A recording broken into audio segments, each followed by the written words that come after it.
Well, just want to get back to our top story now. The arrest of the head of the IMF, Dominique Strauss-Kahn, will appear in a New York court in the coming hours, charged with the attempted rape of a hotel maid.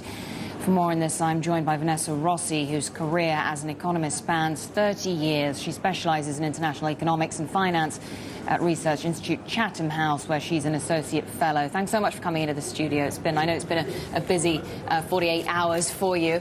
But, I mean, I suppose whatever the outcome of the U.S. investigation into these allegations, the seriousness of these allegations, his image, his reputation tarnished?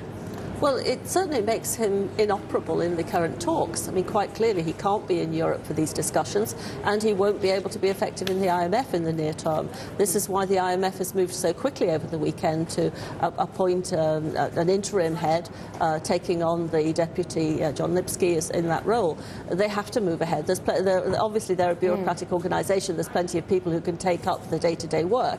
But I think in terms of the European debt discussions, Strauss-Kahn was a much more important figure in that debate, partly steering European politicians towards solutions as well as steering the IMF.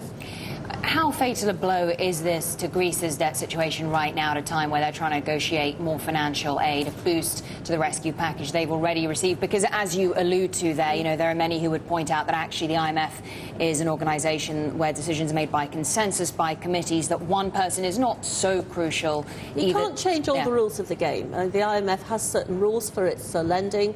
The governments have to be solvent, they have to have a payback plan, they cannot discount interest rates beyond a certain point.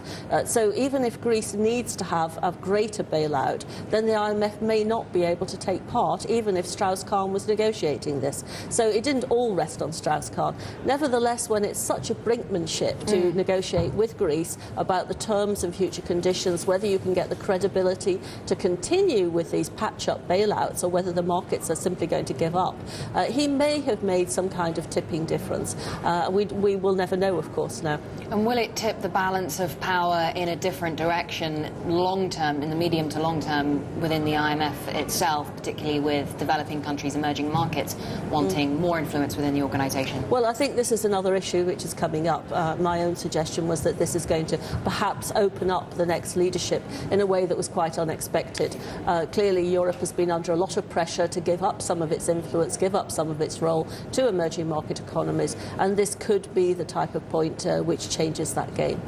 And I guess, what could that mean? What could the implications be for European countries at a time when you're already starting to see divisions and differences within Europe itself, with donor countries like Germany and others in Northern Europe saying, hey, we're not sure this is a long-term solution, giving aid to the weaker countries? It wouldn't have mattered so much if Europe itself were in a strong position.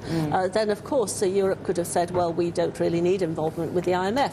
Given the difficulties with the debt in Europe itself, then this is an ironic situation in which, just at the point when Europe may be pushed to give up these powers, it actually most needs some of that assistance. And it's definitely going to be a very difficult time negotiating. If we think about the ways in which the IMF have been known to be unhappy about some of the direction the EU's taken in the past, with the bailouts for the Baltics, for example, the IMF orthodoxy is much more in favour of using exchange rates as a mechanism for adjustment. Clearly, the Eurozone itself flies in the face of that mechanism. Now, which way are these tensions going to work out? We know that there is speculation about Greece's future in the Eurozone. We know at the moment that there's no suggestion that it will immediately leave. But with this change in the power structure, we have to open up the game over the next 2 or 3 years. Change in the power structure just when Europe is at a crossroads. Yes. It's a fascinating timing. Vanessa Rossi of Chatham House, thanks very much for the discussion. Great to have you in the studio.